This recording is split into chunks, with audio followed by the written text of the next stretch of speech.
Hola, bienvenidos a la clase 4 del curso de Computer Vision y en esta clase vamos a hablar de transferencia del conocimiento, ¿sí? Que es cuando un modelo aprende cosas al ser entrenado para una tarea específica que después se pueden reutilizar en una segunda tarea sin requerir un reentrenamiento.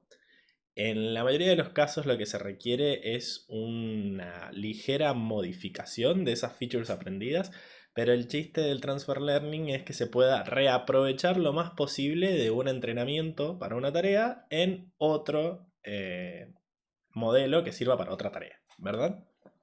Y vamos a hablar de tres cosas en la clase de hoy, separadas en cada uno de los tres videos que les tenemos preparados. En la primera parte, que es esta, vamos a empezar hablando de las features que se aprendieron en ImageNet. ¿Sí? La semana pasada habíamos hablado de lo importante que había sido el dataset ImageNet para forzar o para, digamos, invitar a los investigadores en visión computacional a que inventaran cosas nuevas para tratar de resolverlo, ya que por primera vez había habido mucha diversidad de imágenes, mucha cantidad de imágenes y estaba público para todos los que quisieran hacer machine learning sobre él. Terminó resultando en un montón de arquitecturas nuevas que impulsaron el desarrollo del deep learning en la visión por computadora y esa fue una de sus grandes contribuciones al área académica de el Computer Vision, ¿sí? Pero quizás la contribución más importante es lo que vamos a ver ahora, que es que todas las features que se aprendieron para hacer esa clasificación sobre 1000 clases en ImageNet se pueden reutilizar por completo para un montón de otras tareas. Es decir, que no solo nos dieron modelos que entrenaban mejor o más rápido o generaban mejores resultados de accuracy para tareas de clasificación, sino que a medida que esos modelos fueron entrenando, iban encontrando cosas en las fotos que servían incluso para fotos totalmente distintas que no pertenecían al dataset. Había un montón de información que fue aprendida durante ese entrenamiento que se puede reutilizar, lo cual me parece mucho más útil incluso que los propios modelos que se encontraron. Así que eso es lo que vamos a hablar en esta primera clase, en esta primera parte de la clase, digamos. La segunda parte de la clase es, bueno, cómo aprovechamos estas features, cómo se hace lo que se llama un fine tuning, es decir, cómo agarramos un modelo preentrenado y lo modificamos un poquitín para usarlo en una tarea totalmente nueva. Y por último vamos a hablar de las transferencias de estilos, que es quizás una de las partes más bonitas del Computer Vision, incluso que muestra, digamos, lo poderosa que son todas estas técnicas al elegir una imagen cualquiera y decir, ahora quiero que esté pintada como si la hubiera pintado Da Vinci o como si la hubiera pintado Van Gogh, ¿no?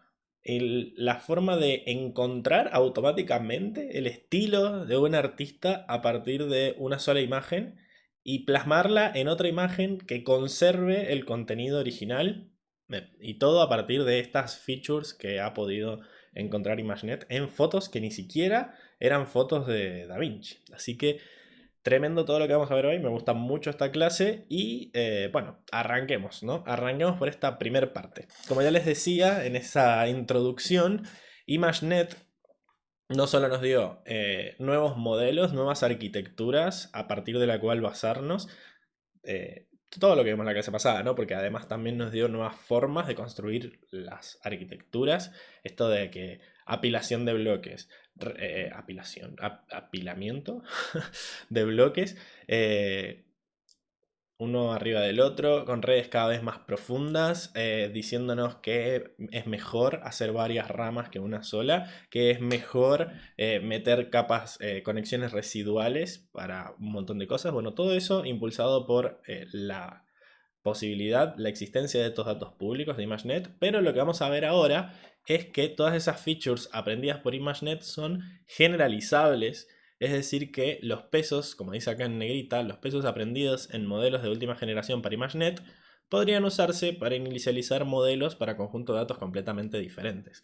Es decir, una buena idea quizás, en vez de inicializar los parámetros de mi modelo aleatoriamente, si yo quiero, qué sé yo, generar un modelo que haga algo en particular, en vez de inicializarlos aleatoriamente, quizás sería una buena idea inicializarlos con los pesos que se obtuvieron en el entrenamiento de otra tarea.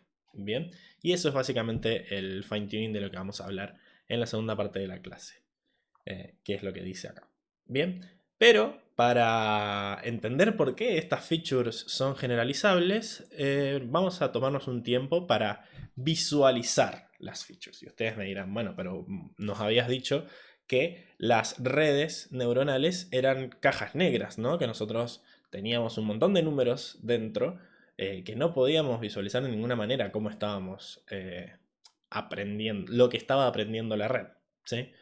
Y bueno, técnicamente sí, pero cada vez más se han encontrado formas de visualizar esas features, tratando de llegar a una mayor, a un mayor entendimiento de lo que está haciendo por dentro de la red neuronal. Bien, en el caso de los embeddings para NLP, nosotros podíamos hacer operaciones con los resultados que se habían obtenido para ver si, bueno, qué era lo que había tratado de aprender la red a la hora de entrenar para generar esos vectores que simbolizan palabras, ¿verdad? Pero acá es mucho más fácil porque estamos tratando de trabajar con imágenes, así que si hay algo que está hecho para verse, son las imágenes, ¿verdad? Así que lo que se ha sabido desde un principio es que las redes neuronales en general y las redes convolucionales en particular siempre son jerárquicas, ¿sí? Acá tengo una imagen que lo representa, ustedes supongo que la podrán ver más bonito en el notebook, pero bueno, voy a tratar de hacerle un poco de zoom para que en el video también se vea. Y acá fíjense que tenemos diferentes imágenes que representan lo que estarían entrenadas para detectar ciertas capas de un modelo de una red convolucional. Bien, lo que les iba a decir es que las redes pasan de lo general a lo específico desde la primera hasta la última capa. Es decir, que las capas que están más cerca de la entrada, digamos, se encargan de detectar patrones de bajo nivel, mientras que a medida que vamos avanzando a lo largo de la red, se empiezan a interpretar patrones más complejos, ¿no? Acá tenemos una imagen que lo representa, en donde la primera capa de esta red se encarga de detectar lo que podríamos decir líneas, bordes, ¿no? Y fíjense que hay algunas que son más horizontales, otras que son más verticales, bordes más finos, bordes más gruesos, de diferentes colores, pero que se encargan todas de detectar bordes, ¿sí?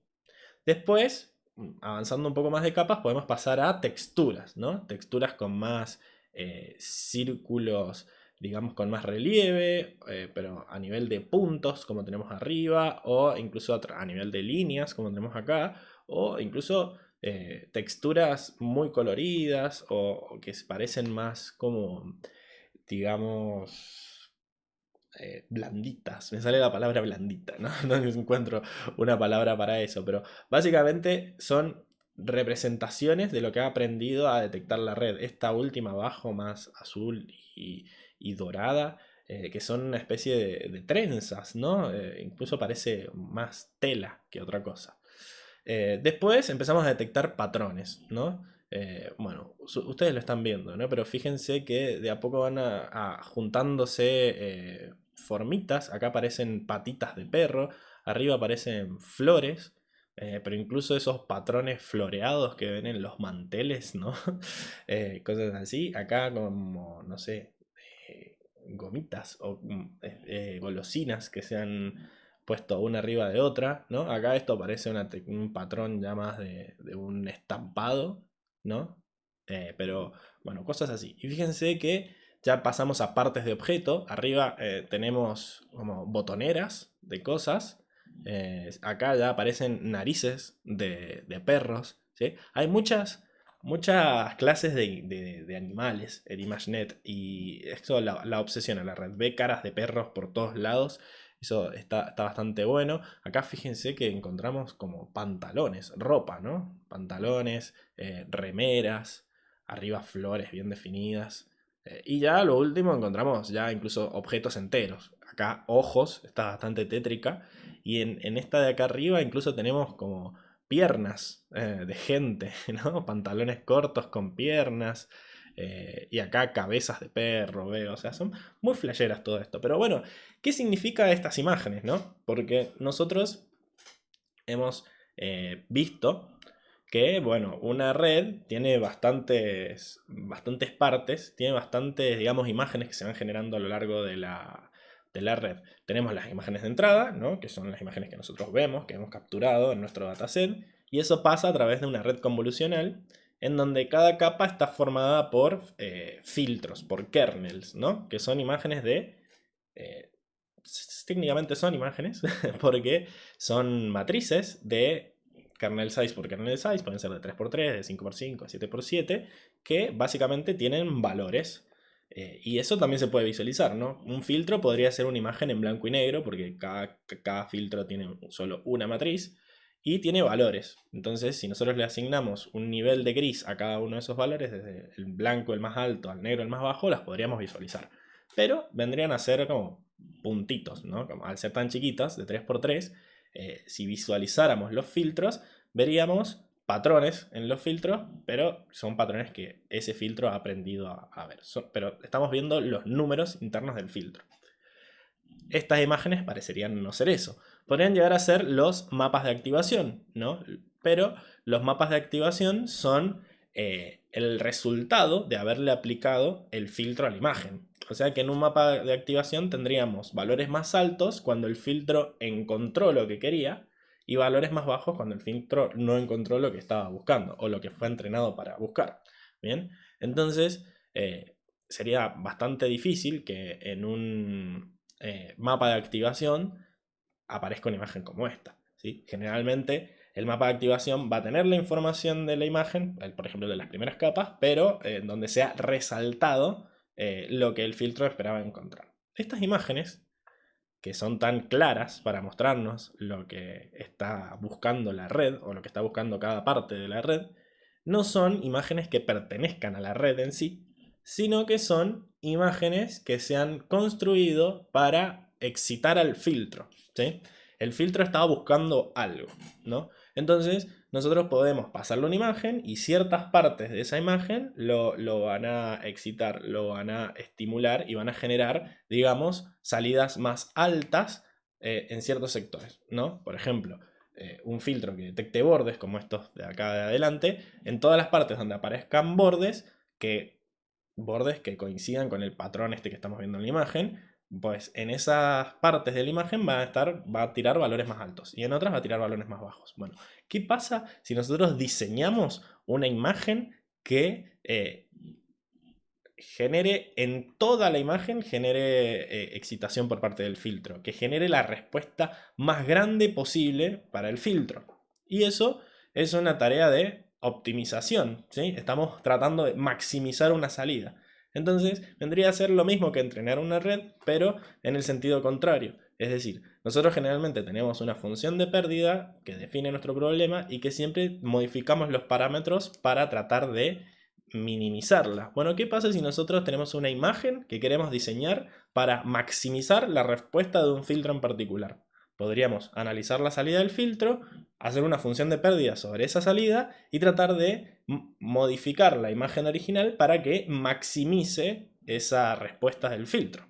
Y es exactamente como se generan estas imágenes. No son imágenes que pertenezcan a la red, sino que son imágenes diseñadas para excitar al máximo un filtro en particular de la red. Puede ser un filtro, puede ser una capa, puede ser una clase de las 1000 de ImageNet.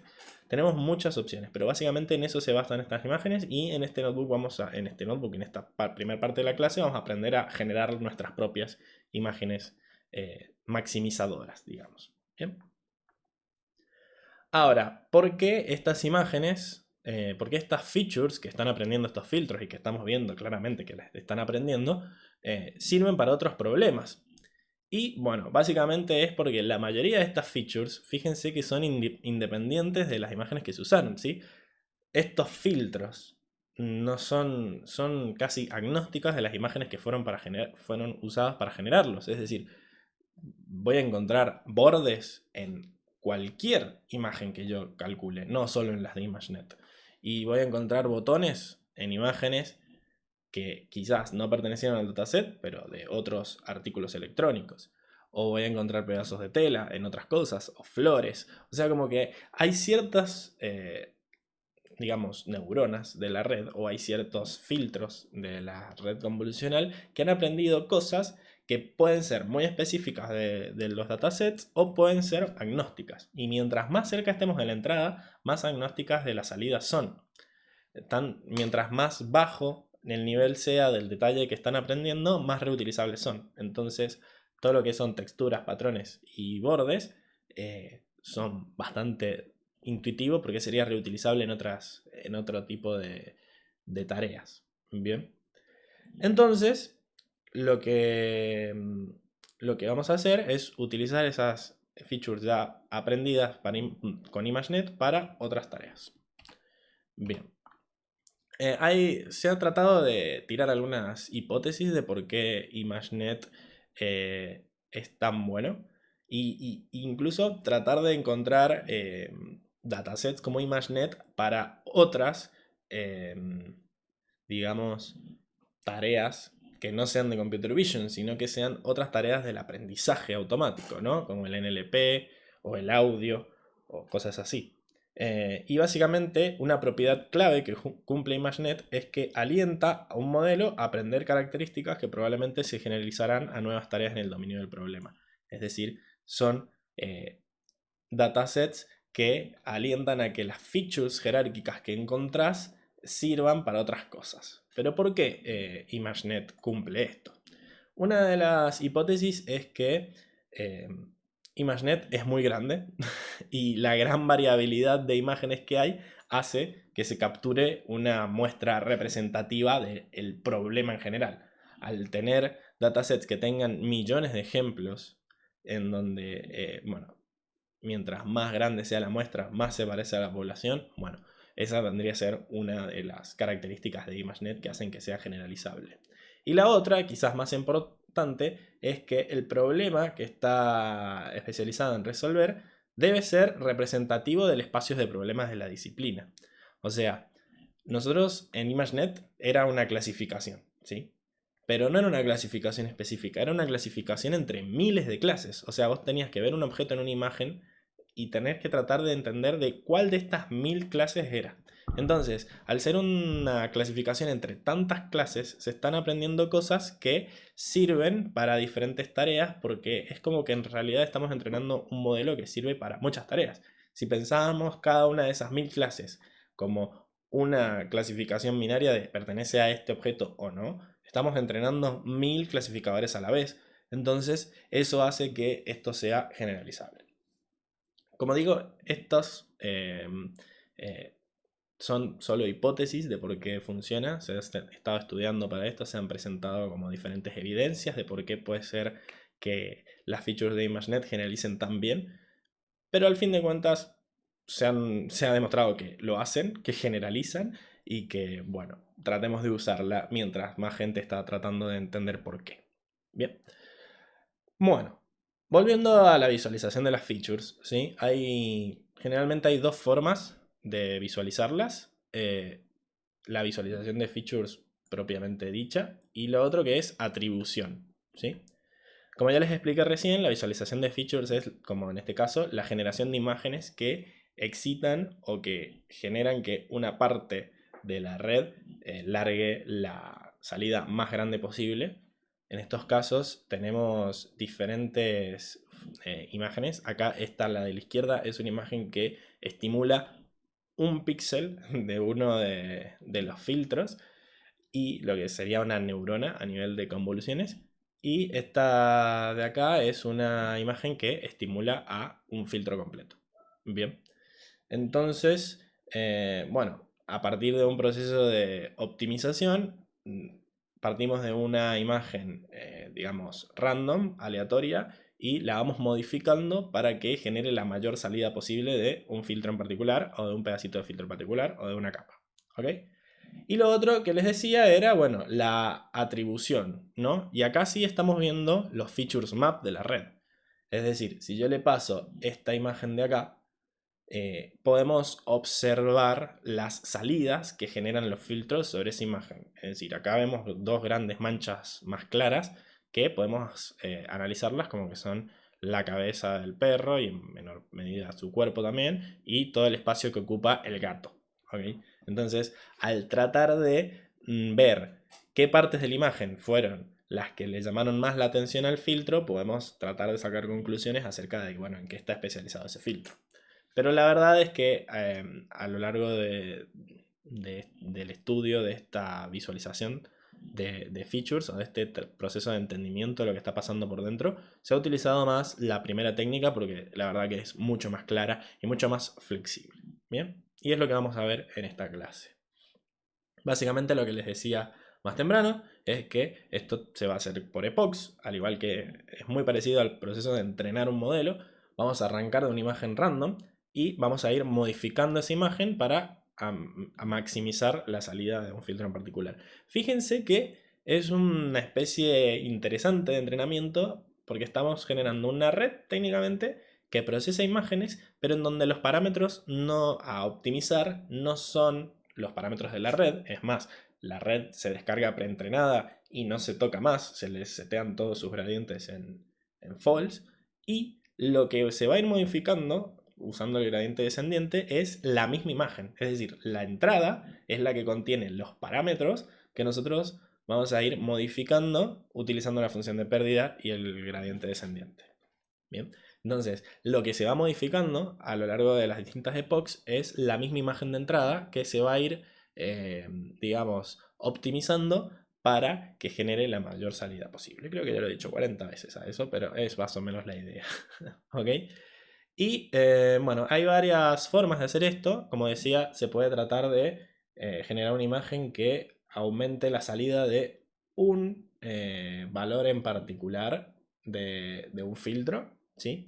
Fíjense que por eso es que se generan bordes borrosos a los costados, porque si este filtro, si esta neurona o si este elemento del filtro está en el medio, pues solo le va a importar las partes de la imagen por donde pasa ese filtro. Y ya las del costado, que quizás hasta ahí no llega, pues no le van a importar tanto y por eso se concentra más o menos en lo mismo. Fíjense que es lo mismo que podemos ver en la de al lado, que es la que excita el canal completo, pero es como que estamos haciéndole zoom en uno de estos nudos de acá.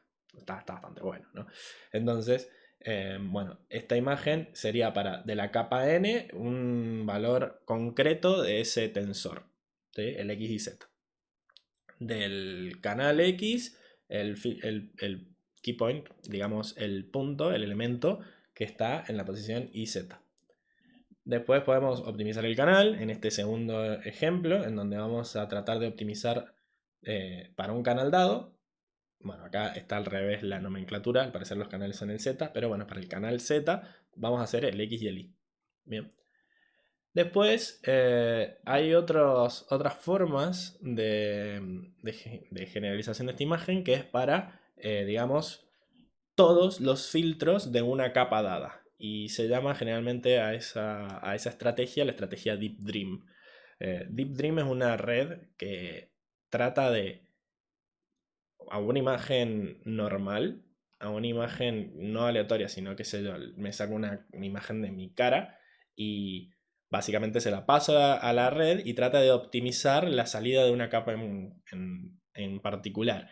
Entonces es como que vemos que está viendo mi red, está viendo esa capa en mi cara, ¿no? Entonces, si la capa está encargada de detectar caras de perros, de repente mi cara la veo ver como una especie de cara de perro y como nosotros vamos a optimizar la foto de entrada para que se parezca cada vez más a lo que quiere ver la red,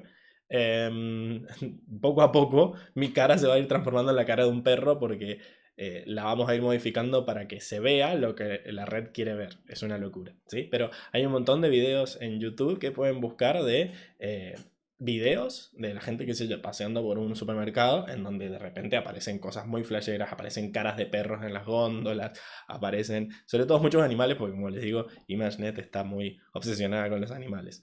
Pero básicamente es eso. es como el proceso de mirar al cielo y decir, esa nube tiene forma de... Y al principio no lo ves, pero si alguien te dice, tiene forma de chanchito, y vos de repente tratás de buscar al chanchito, hasta que tu cerebro dice, ah, mira, ahí hay un chanchito, y de repente lo ves súper nítido. Bueno, acá ese proceso es el que inspiró el nombre de Deep Dream, ¿no? La red está encargada, o la capa en particular de la red, está encargada de buscar caras de perros, entonces va a detectar qué parte de toda la imagen se parece más a una cara de perro y va cada vez a modificar la imagen para que parezca más una cara de perro. Está muy bueno, ¿sí? Véanlo porque es muy flashero. Después tenemos el logit de la clase, ¿no? Antes de hacer el softmax, nosotros teníamos 1000 clases, pues podemos modificar la imagen de entrada para que maximice la salida de ese logit en particular. Un logit era, digamos, la neurona que te daba la salida de la clase antes de ser pasada por el softmax. Entonces, si nosotros optimizamos o maximizamos la salida de esa neurona, estamos encontrando la imagen con la cual la red estaría muchísimo más convencida de que es de cierta clase, ¿no? Por ejemplo, acá creo que será alguna especie de perro, porque hay como hocicos y orejas y pelo blanco, no sé, una cosa así. No sé de qué clase será esto, pero es como la imagen que maximiza la salida de que sí, acá seguro hay un perro. ¿Ok? Entonces, como ven, hay diferentes estrategias y se generan imágenes distintas a medida de qué es lo que yo quiero, cuál es la parte de la red que yo quiero maximizarle la salida. Bien. Y también se puede hacer antes del softmax o después del softmax. Se ha visto que no se generan imágenes tan lindas con la salida después del softmax porque básicamente se generan muchas divisiones que hacen que se pierda información con tal de que parezca una probabilidad, digamos, que está entre 0 y 1 y todas suman 1. Así que generalmente se generan visualizaciones a partir del logit, que es la neurona antes de aplicarle el softmax. Pero bueno, increíble. Así que vamos a ver. Ah, tenía otras imágenes acá que eran, bueno, en vez de dibujar exactamente qué es lo que ve la red, podemos también buscar en el dataset de origen cuáles son las imágenes que han generado mayor salida. O sea, en vez de diseñar desde cero una imagen que vuelva loca a la neurona, busquemos de todas las imágenes del dataset cuáles son las que han estimulado más a esta neurona en particular, para que quizás tenga un poco más de sentido. Y bueno, esta cosa rara, en realidad, al parecer, lo encuentra en las pelotas de béisbol, ¿no? En estas costuras rojas. Bueno, las pelotas de béisbol activan mucho a esta neurona en particular, ¿no? Pero bueno, también puede ser una llanta. Fíjense, las llantas de los autos, al tener esas lineecitas, también generan que se active esta neurona. Incluso los bordes de los ventiladores. O sea, esta neurona está encargada de detectar rayas, franjas, ¿sí? Las encuentra generalmente en las pelotas de béisbol, ¿no? Pero también hay otras cosas que la activan. Entonces, está bueno. Acá, bueno, vemos, si lo ves así nomás, es un perro. Pero fíjense que no solo los hocicos de perro la activan, sino que también, bueno, acá tenemos un panda rojo, acá tenemos una especie de zorro, no sé muy bien qué es lo que es, pero bueno, básicamente son hocicos de animales, son caras de animales. Bien. Y acá, fíjense que, bueno, acá es una cosa rara, es como un humo, una cosa, una nube, no sé, no tengo, mi vocabulario no es muy bueno, pero es algo como esponjoso, ¿no? Y bueno, podemos ver que la mayoría de las cosas son nubes, pueden ser también, qué sé yo, lo que dejó atrás uno de estos aviones. Acá esto, tengo miedo de qué puede llegar a ser, creo que puede ser un pretzel o algo así, pero bueno, una explosión. ¿Esto que era una estrella de mar? ¿Qué es lo que son? Bueno, son cosas esponjosas o que se ven a simple vista como porosas, ¿no? Como una nube. Y después, bueno, fíjense acá esta que ve como imágenes de cielo o de edificios. Como que son techos de edificios porque se ve tanto el cielo como el edificio, ¿no? Entonces, está bueno quizás que algo que está todo muy mezclado en la imagen esta que fue generada a partir de optimización, empieza a ser más claro en las imágenes del dataset que lo entrenaron.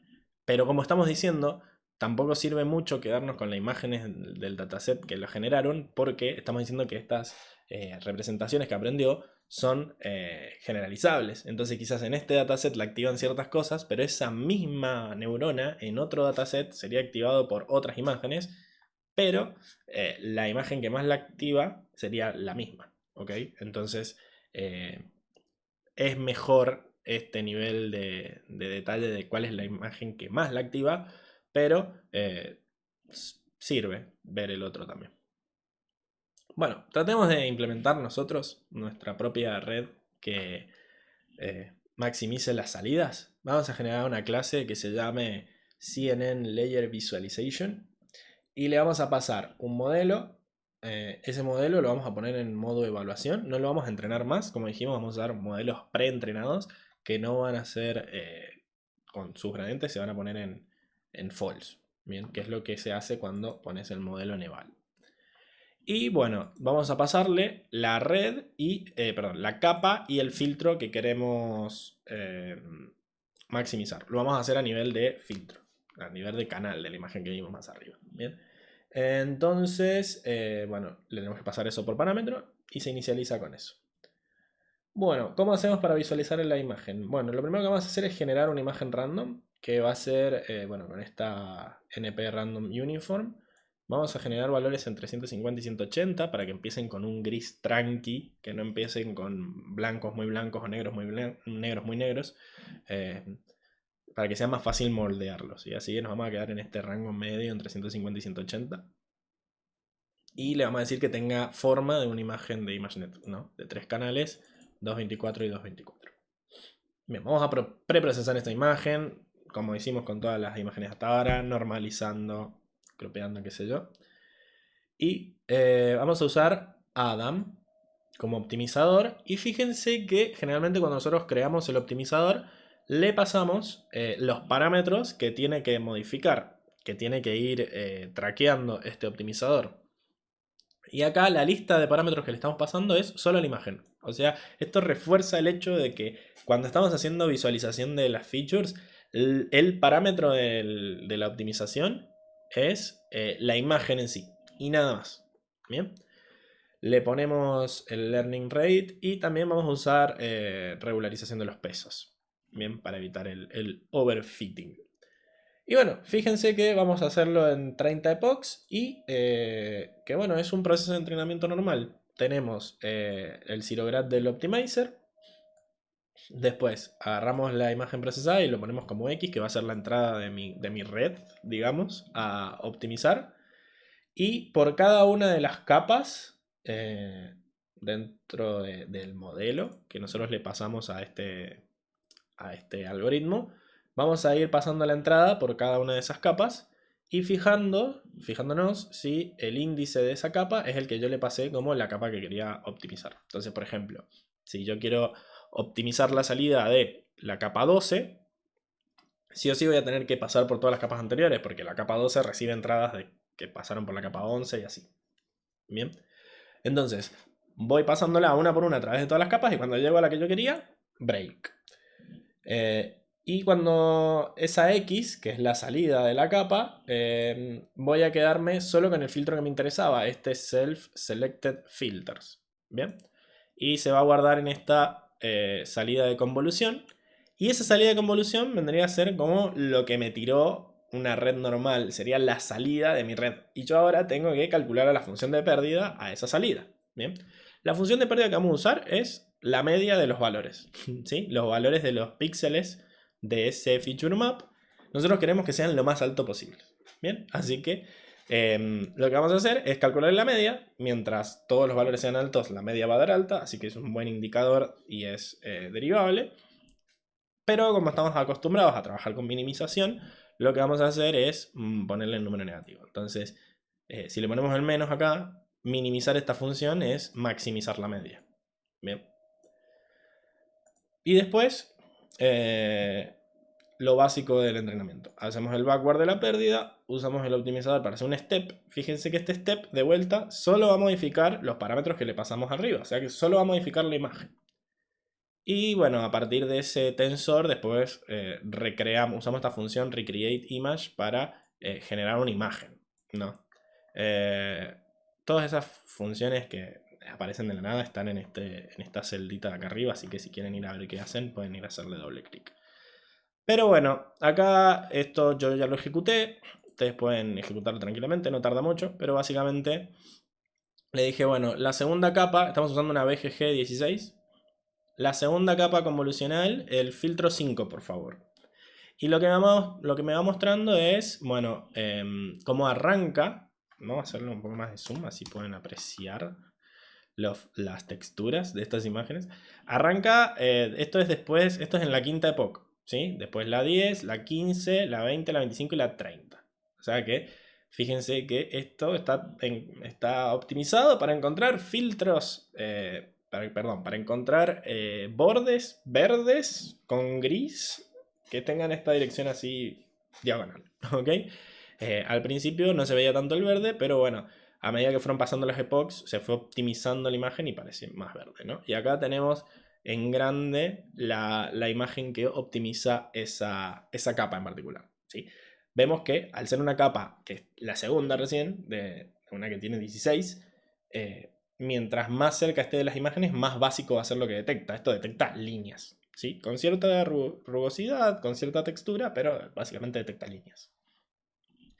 Y después tenemos una de 17, la capa 17, ¿no? Que, bueno, me olvidé de...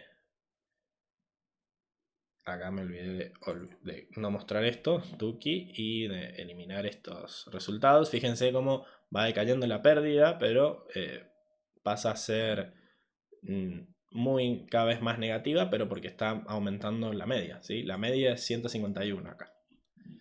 Ok, entonces vamos a eliminar esto y nos vamos a concentrar en la imagen que detecta, ¿sí? Fíjense que acá ya es un patrón un poco más complejo. Tenemos como especies de espirales, ¿no?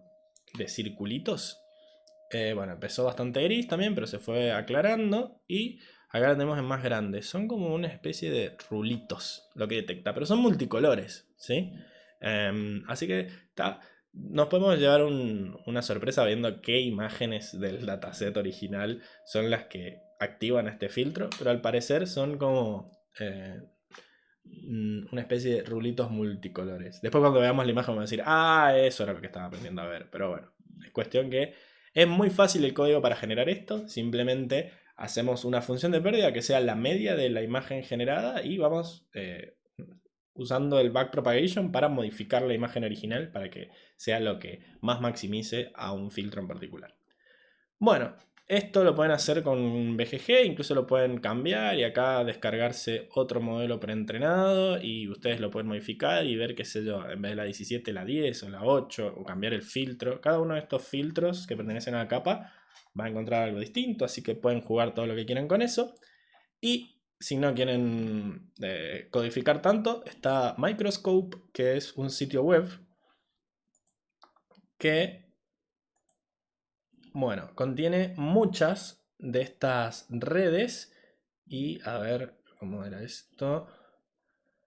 Browse Microscope, ¿no? Que lo ha hecho OpenAI. Es una página de OpenAI que te permite ir recorriendo todas las redes que vimos en la clase pasada, ¿no? Empezando por AlexNet, Inception, ResNet, Clip, ¿no?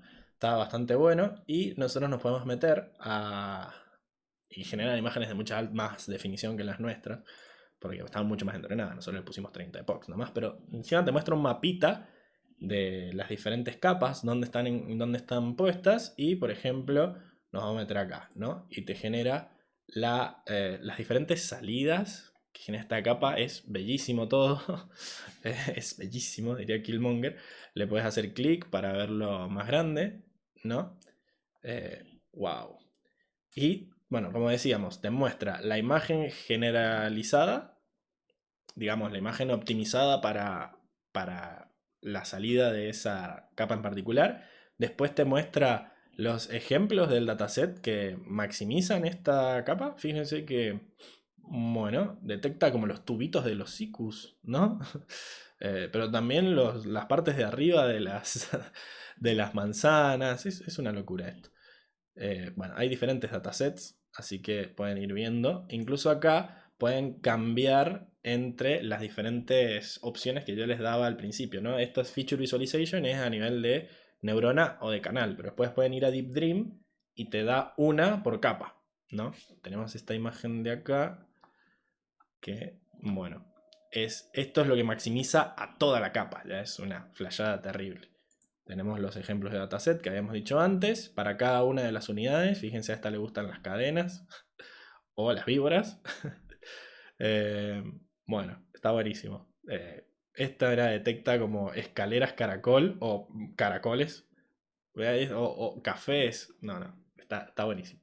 Pero bueno, la idea es que esto lo miren ustedes y vean lo que ha podido aprender la red, que es algo que es una de las ventajas de trabajar con cosas que se ven. Y está muy ingeniosa esta forma de ver los features que se usan para generalizar para otras tareas. Y bueno, los dejo para que ustedes jueguen y vean todo esto y nos vemos en la siguiente parte de la clase.